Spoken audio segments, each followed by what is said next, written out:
నమస్కారాలు తెలియజేసుకుంటూ వేదిక మీద ఉన్న గౌరవనీయులైన ప్రజాప్రతినిధులందరికీ పేరు పేరు నమస్కారాలు. నేను ఎవరైనా పేర్లు అయితే చెప్తలేనో వాళ్ళందరూ కేవలం మనసులోనే తెచ్చుకోండి, బయట తిట్టద్దని చెప్పి కోరుకుంటూ, మరి ఈరోజు ఎన్నికల సందర్భంగా, పార్లమెంట్ ఎన్నికల సందర్భంగా కమలాపూర్కి రావడం, మిమ్మల్ని అందరినీ కలుసుకోవడం సంతోషం. ఇక్కడ 13 తారీఖు నాడు ఎలక్షన్ల విషయం మీకు తెలుసు. మరి 3 పార్టీలు కొట్లాడుతున్నాయి, 3 కొట్లాడుతూ ఉన్నారు కరీంనగర్ పార్లమెంట్ లో. ఎవరు దేనికి నిలబడ్డారు దయచేసి ఒక్కసారి ఆలోచించమని చెప్పి నేను కోరుతా ఉన్నాను. ఇవాళ 2014లో అంటే సరిగ్గా 10 సంవత్సరాల కిందట బడాభాయ్ నరేంద్ర మోడీ గారు 2014లో మనందరి ముందుకు వచ్చిండు. వచ్చి నమ్మబలికిండు. ఏమన్నాడు? నాకు అవకాశం ఇవ్వండి, నన్ను ప్రధానమంత్రి చేస్తే బ్రహ్మాండంగా మీ అందరికీ అద్భుతాలు చేసి పెడతా అన్నాడు. ఏం చెప్పిండు? ముఖ్యంగా మీ అందరికి యాదకు ఉండాలి, 2014లో భాइयों बहनों मित्रों आप सब लोग जन धन खाता खोलो, मैं काला धन वापस लाऊंगा, आप सबको धनाधन 15 लाख दे दूंगा అన్నాడు.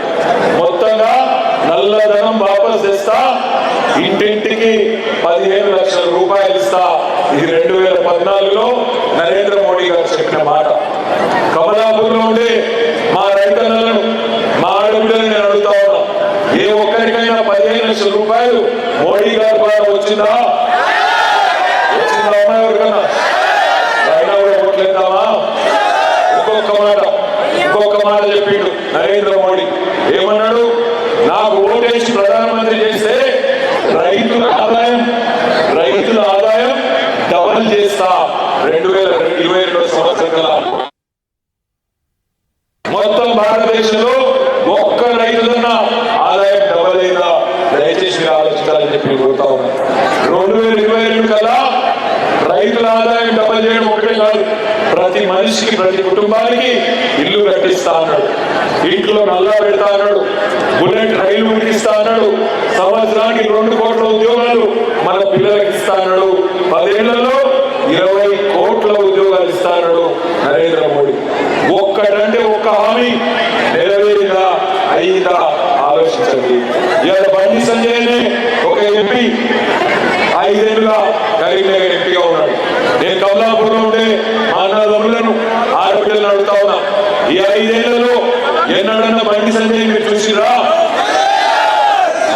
టీవీలలో చూసి కాదు, నిజంగా చూసిరా? వచ్చిందా అమ్మాయి ఎప్పుడన్నా కమలాపూర్కి? ఏదన్నా ఊరికి వచ్చిందా? నేను ఇవాళ సవాల్ చేసి చెప్తున్నా, కమలాపూర్నే కాదు, కరీంనగర్ పార్లమెంట్ పరిధిలోని ప్రతి మండలంలో వినోద్ కుమార్ గారి పేరు మీద ఒక శిలాఫలకం ఉంటుంది. అక్కడ ఖచ్చితంగా వినోద్ కుమార్ గారు 2014 నుంచి 19 వరకు, ఇదివరకు 2004 నుంచి 9 వరకు మీకు ఎంపీగా ఉన్నప్పుడు కూడా, వరంగల్ ఎంపీగా కూడా ఆయనకే ఉండే కమలాపూర్. ఆ రోజు కూడా వచ్చింది. ఒక్కటంటే ఒకటి చూపెడతారా?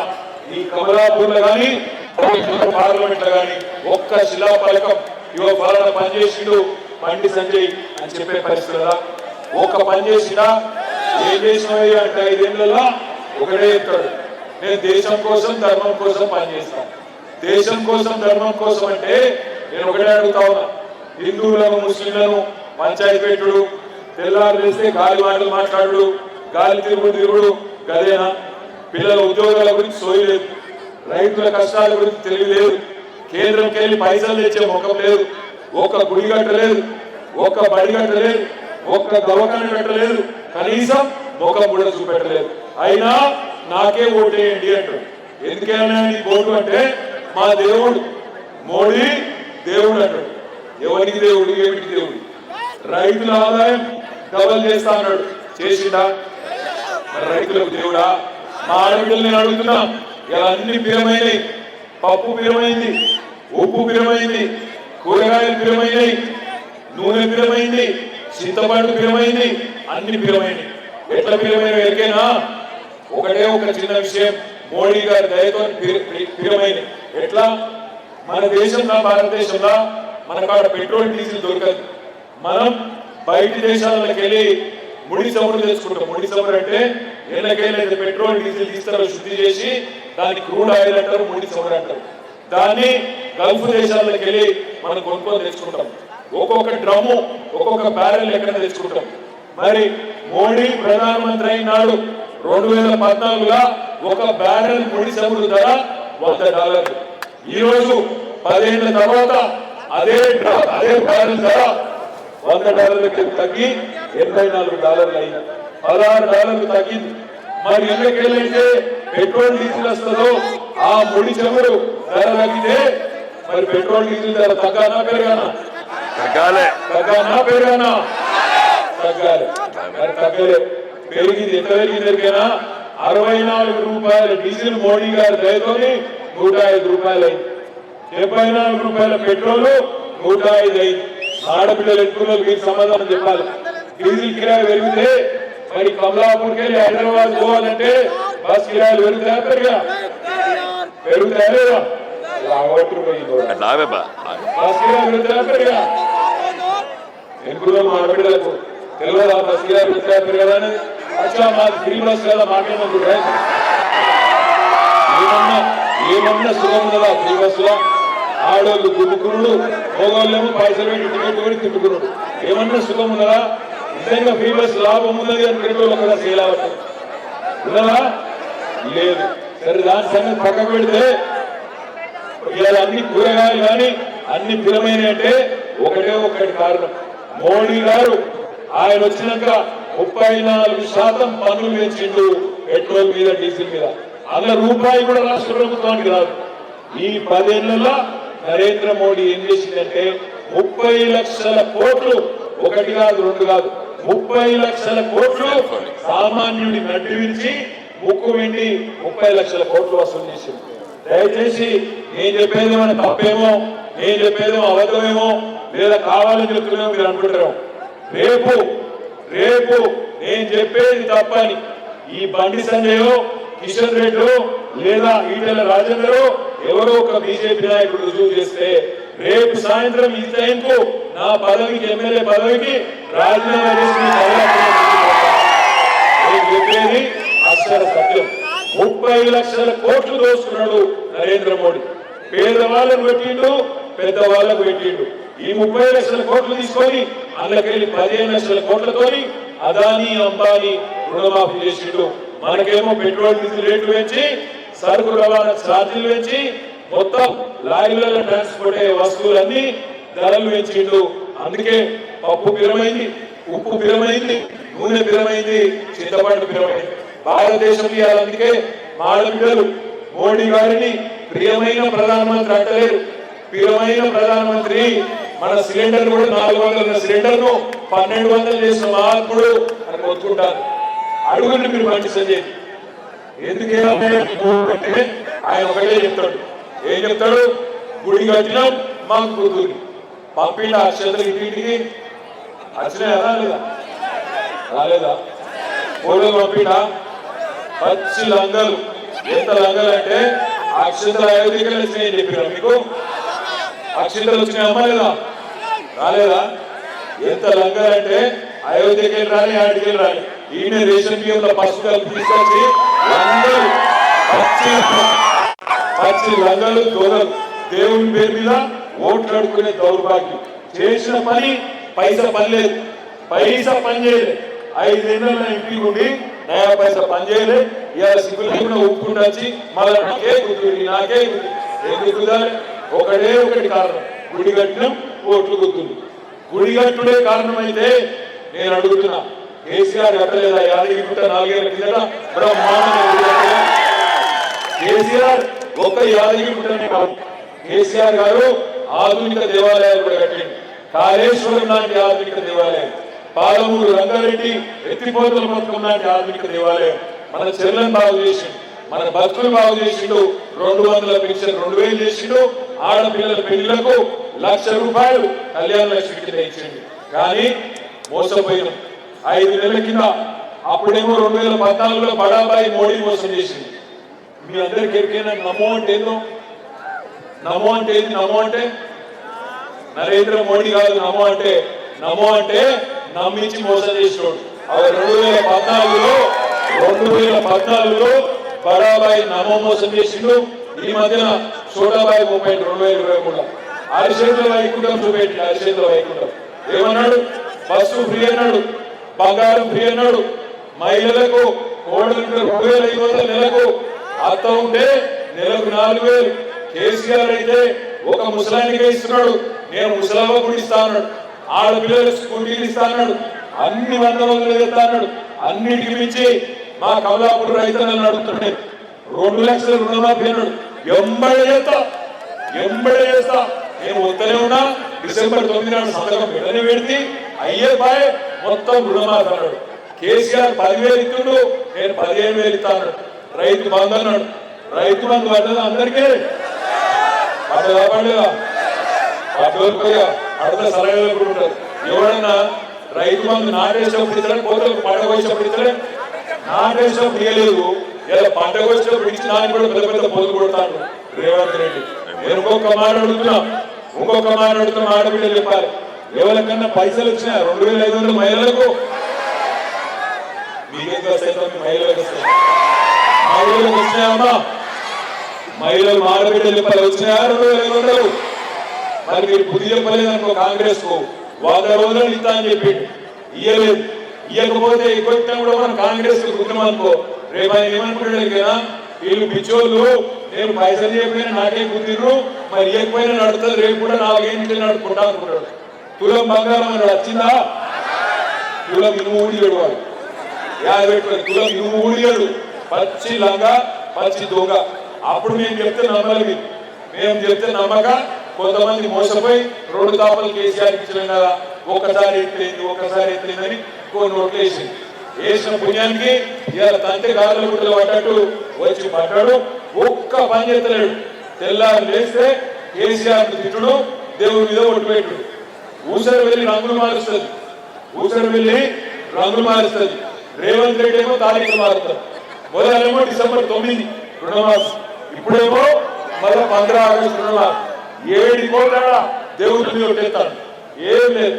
దయచేసి నేను మీరు ఒకటే, మీ అందరికీ ఒక మాట అడుగుతా, నిజాయితీగా సమాధానం చెప్పండి. నిజాయితీగా మోమాట పడుకుని నా కోసం చెప్పకూడదు. కేసీఆర్ ఉన్నప్పుడే బాగుండే అనుకునే వాళ్ళు చేయవద్దు.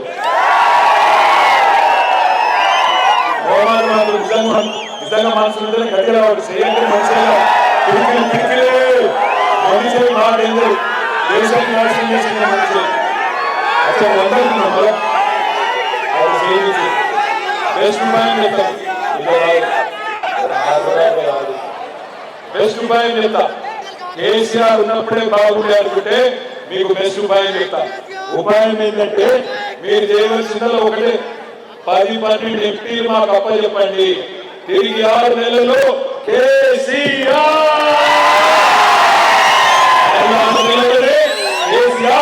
రాష్ట్ర రాజకీయాన్ని శాసించే పరిస్థితి వస్తుంది. దయచేసి ఆగం కాకురి.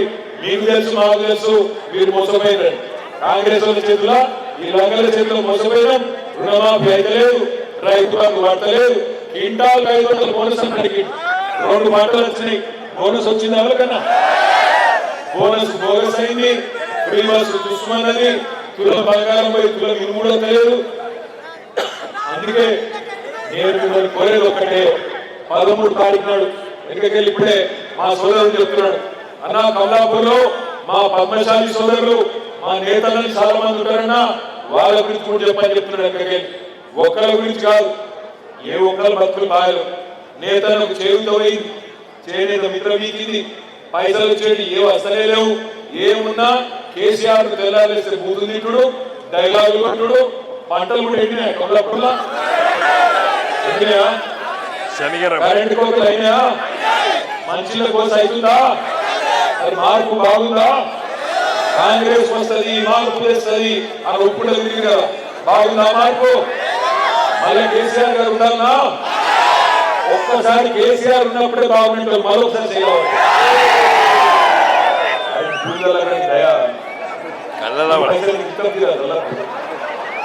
అందరికీ ఒక్కటే ఉపాయం చెప్తున్నా, ఎక్కువ బాగా కాకుండా ఎక్కువ కాగమే అవసరం, ఎక్కువ వెలువెట్టుకునే అవసరం లేదు. ఈ బీజేపీ వాళ్ళు ఉన్నారు, దేవుని పేరు మీద ఓట్లు అడుగుతాను. శ్రీరాముడు దేవుడు, శ్రీరాముడు దేవుడు. దేవుడు బీజేపీలో లేడు, దేవుడు బీజేపీ ఎమ్మెల్యే కాదు, బీజేపీ ఎంపీ కాదు. శ్రీరాముడు ఏం బాధపడడు. బండి సంజయ్ కోటేయకపోయినా, మోడీ కోటేయకపోయినా దేవుడే బాధపడడు. ఎందుకంటే దేవుడు అందరి వాడు. నేను మిమ్మల్ని మొక్కి చెప్పేది ఒకటే, దయచేసి శ్రీరాముడు కూడా మర్యాద పురుషుడు. ఆయన ఒక మాట చెప్పింది, రాజధర్మం పాటించమన్నాడు. రాజధర్మం అంటే ఏంది? గుజరాత్ ఒక తీరుగా, తెలంగాణ ఇంకొక తీరుగా చూసుడు రాజధర్మం కాదు. మోడీ అంటోడు ప్రధానమంత్రి దేశానికి, మరి దేశానికి ప్రధానమంత్రి అంటోడు తెలంగాణను సవతితల్లి లెక్క చూసి గుజరాత్ మాత్రం సొంత తల్లి లెక్క చూసుకుంటే అది రాజధర్మం ఎట్లయితుంది? రాజధర్మం అంటే ఎంపీగా గెలిచి గాలి తిరుగుడు కాదు, ప్రజలకు సేవ చేసుడు రాజధర్మం. అందుకే నేను అంటున్నా, శ్రీరాముడు దేవుడు, శ్రీరాముడు మంచివాడు, మర్యాద పురుషుడు. ఆయన కూడా లంగలు దొంగలు కోట్లేమని చెప్తలేడు. ఆయన కూడా బీజేపీ కోట్లేకపోతే బాధపడాడు. ఆఖరికి నేను ఒక్క మాట మాత్రం అడుగుతాను మీ అందరినీ కూడా, దయచేసి మీరు చెప్పాలి. కొండగట్టు అంజన్ ఉన్నాడు, ఎప్పుడు తెలిసింది అంజన్న? ఎప్పుడో మనకి తెలియకూడదు. మీరు ఎవరు పుట్టక ముందు, మనం ఎవరు పుట్టక ముందు చేసింది. ఏమిలాంటి రాజన్న తెలుసా? ఏమిలాంటి రాజన్న ఎప్పుడు తెలిసింది అక్కడ తెలుసా? తెలియదు. ఇల్లందకుండా రామాలయం ఉన్నాను ఇక్కడ. ఎప్పుడు రామాలయం ఎప్పుడు కట్టిరు? ఎప్పుడో కట్టి మన తాతలు అంతేనా? మరి బీజేపీ ఎప్పుడు పుట్టిందే? 40 ఎట్లా పుట్టింది? ఇక వాళ్ళు 40 ఎట్లా నడతారంటే, వాళ్ళు పుట్టినాకనే మనకు బొట్టు పెట్టుకుని నేర్పించారు, దేవుళ్ళకు మొక్కు నేర్పించారు. మన ఇళ్ళలో పూజలు లేవు, పునస్కారాలు లేవు, పండుగ లెక్క లేదు. పోచమ్మం చేసుకోము, మైసమ్మం చేసుకోము, ఎల్లమ్మం చేసుకోము, దసరా చేసుకోము, దీపావళి చేసుకోము. ఇక వీళ్ళు వచ్చే బోనాలు పెట్టుకోము, ఏం చేసుకోము మనం. వీళ్ళు వచ్చే మొత్తం నేర్పించారు. వీళ్ళే దేవుని కాపాడుతున్నట్టు వీళ్ళు. 40 ఏళ్ల కింద పుట్టింది బీజేపీ. అంజన్ ఎప్పుడు పుట్టిండు? తిరుపతి వెంకన్న ఎప్పుడు పుట్టిండు? మన కొండగట్ల మన వేనాడు రాజన్న ఎప్పుడు వచ్చిండు? అందుకే నేను అంటున్నా, బీజేపీ ఓడిపోయినా దేవుడు బాధపడాడు, బీజేపీకి ఓటేయకపోయినా బాధపడాడు. బీజేపీ రేపు గంగలో కలిసినా దేవుడు మంచిగా ఉంటాడు, మనతోనే ఉంటాడు. ఎవ్వరు రంగు పెట్టుకోకరి దేవుడి గురించి. బండి సంజయ్ అనేటువంటి బుద్ధి చెప్పి 5 ఏళ్ళు ఎంపీగా ఓటేసిన సన్నాసి మాటలు మాట్లాడుకుంటూ, పనికి మాలిన కారు కూతలు కూసుకుంటూ, పిల్లల మనసులో విషం నింపుకుంటూ, చిల్లర మాటలు మాట్లాడుకుంటూ, ఆఖరికి ముప్పల్లో ఒక బ్రిడ్జ్ గట్ట శాతగానోడు మళ్ళీ అట్లాంటి వాడు ఓట్లు ఎందుకు అడగాలి, ఎందుకు వేయాలి నీకు అని మాట్లాడగండి. గుడి కట్టుడు ఒక్కటే కారణమైతే మా కేసీఆర్ కూడా కట్టిండు యాదగిరి గుట్టలా అని చెప్పండి.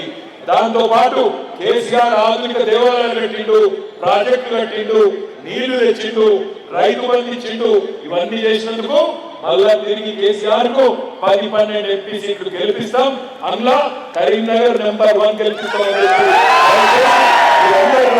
చెప్పి కరీంనగర్ పార్లమెంట్ పరిధిలో మరి కమలాపూర్, హుజురాబాద్ నుంచే పెద్ద మెజారిటీ ఇవ్వాలని కోరుతూ అందరినీ ఒక్కసారి ఏ గుర్తు మనది, ఏ గుర్తు? కౌశికేష్ మర్చిపోలే కదా. కౌశిక్ మంచుకున్నాడు, అసెంబ్లీలో దళాలు ఆడిస్తున్నాడు కౌశిక్ రెడ్డి. హుజురాబాద్ ఒక టైగర్ పంపించారు, టైగర్ అక్కడ దళాలు ఆడిస్తున్నాడు. దండం పెడతారా? ఆడదొరికేవాడు ఆయన. నాకు పగునాథ బండి సరి మర్చిపోను. చిన్నవాడు బయటలో కూడా రాళ్లతో పెట్టింది, ఉప్పులతో కూడా పడుతుంది. ఆగ్రా ఆగ్రా ఇట్లా దొరికి నాకు నా శిష్యులు ఏం చేయాలి?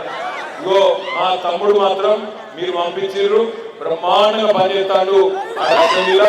రేపటికి నేను అడిగేది ఒకటే, తమ్ముడు ఎమ్మెల్యే ఉన్నాడు, ఇక్కడ ఎంపీ కూడా విరోధం అయితే ఏం జరుగుతుందంటే, అటు వలపడేదు ఇటు దాపడేదు, 2 కలిసి జోరుగా మన హుజురాబాద్లో పనిచేసుకోవచ్చు. లేకపోతే ఎమ్మెల్యే ఇటు గుంచా, ఎంపీ అటు గుంచితే కుక్కల్ని పిడతారైతే మళ్ళా. అందుకే మాకు దండం పెట్టి చెప్పేది, కమలాపూర్ లో మీరు ఈ రోజు కాదు 2001 నుంచి ఈ రోజు వరకు మీరు ఎప్పుడు కూడా టీఆర్ఎస్ లో ఉన్నారు. రేపు కూడా 13 నాడు వినోద్ అన్నది 3వ నంబర్ ఉంది కదా, వినోద్ అన్నది బ్యాలెట్ లో 3వ నంబర్ లో ఉన్నది కారు గుర్తు. నాకు ఇంక రాంగరంగా సిరిసిల్ల పంతులు కలిసిండు, కమలాపూర్ పోతున్నట్టు మీకు చెప్పమన్నాడు, బరాబర్ చెప్పమన్నాడు. ఆ ఒక్క ముచ్చట చెప్తాను, చెప్పకపోతే మళ్ళీ మీరు బాధపడతారు, నేను కూడా బాధపడతాను. ముఖ్యంగా మహిళా ఆడతలకు చెప్పాను, సిరిసిల్ల పంతులు ఏం చెప్పినట్టే 13 మే నాడు బ్యాలెట్ పేపర్ల ఆ 3వ నెంబర్లో ఉండే కారు దిక్కు తప్ప ఇంకా ఎటు చూసినా కన్ను పోతాయో మీకు చెప్పమన్నాడు. నాకైతే మళ్ళీ ఏమన్నా కళ్ళకి ఏమన్నా ఇప్పుడు కంటి వేలుకు లేదు, కేసీఆర్ లేడు, కంటి వేలుకు లేదు, రేవంత్ రెడ్డి కంటి అద్దాలు కూడా కొనియాడు, కళ్ళ సుఖాలు కూడా కనీసం. అందుకే నేను అంటున్నా 3వ నెంబర్ కారు గుర్తు ఆయన కూడా కేసు పెట్టాలి ఉందని చెప్పాడు. అది 3వ నెంబర్ కారు గుర్తు చేయాలి పెట్టుకోండి. మే 13 నాడు బ్రహ్మాండమైన మెజారిటీ ఇచ్చి వినోదాన్ని గెలిపించాలని కోరుతూ ఒక్కసారి కారు గుర్తు కొట్టేసిన పిడికిలు పిడికిలు పిడికిలు పిడికిలు డేంజరు ఆ పెళ్లి మీద సగం సగం సుకుమారు గట్టిగా జై తెలంగాణ కారు గుర్తుకే కారు గుర్తుకే వినోద్ కుమార్ గారి కారు గుర్తుకే జై తెలంగాణ. మళ్ళా చూడు చేసుకున్నాం తెలిసినాక థ్యాంక్ యూ.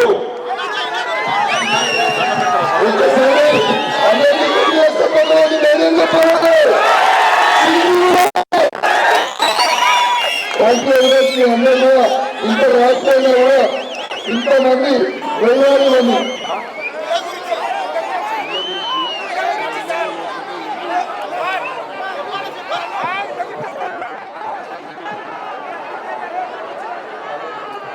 కాంగ్రెస్ వాడు చెప్తున్నాడా మీ ఎమ్మెల్యే ఇల్లు అని చెప్తున్నాడు కాంగ్రెస్ వాడు. వాని కాలు కొట్టి మెడలు పంపించే ఏం లేవు. ఎవరు బోగస్ మాటలు చెప్పిన నమ్మకుండ్రి.